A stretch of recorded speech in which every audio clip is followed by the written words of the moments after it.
working out here before we went to spring training.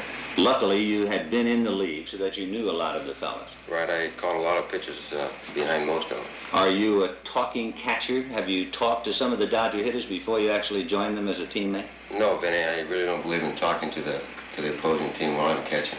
Quiet Chris Cannizzaro. Make a note of that, Jeff. That's right. Chris, another question I think to bring the fans up to date. You were on 2 expansion clubs, weren't you? Right. Sure was New York Mets and San Diego Padres. In fact, I think that you have another little distinction that your boy is the first baby born to a member of the Met team. Right. Chris Jr. was born in February of '62, and he was the first Met baby born. Tommy, it's just the opposite for you. Chris played in the league. Problem there. I didn't have spring training. I went out, and I guess we threw for a week, both Don Drysdale and I. The season started. I didn't start opening day. I started the second day. How did you do? Well, next year I was a broadcaster. Sandy, the cheers you hear in the background now, the New York Mets, of course, are being introduced. Now let's talk injury.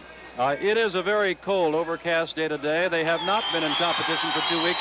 What about the little things that in a pennant race could become the big things? The muscle pulls, for example. Well, I think that's a big problem. I think a hitter who has not run hard, probably. I think a lot of the players will run to try and keep in shape. They haven't run that hard. In a little slow ground ball between short and third or between first and second, it smells a little bit like a base hit. There might be a tendency to run a little harder and possibly a hamstring muscle. Another problem is going to be today the outfield. The Mets have new grass in the outfield. It's very muddy, very soft. The Pirate outfielder, Wilmer Stargell, is just coming off a knee operation.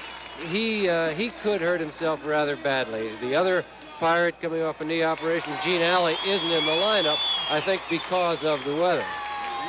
Looking down to the field now, the New York Mets have been introduced, so have the Pirates. And in a moment, we're going to have some special ceremonies. But right now, baseball's game of the week will continue from Shea Stadium as the Pirates prepare to meet the New York Mets.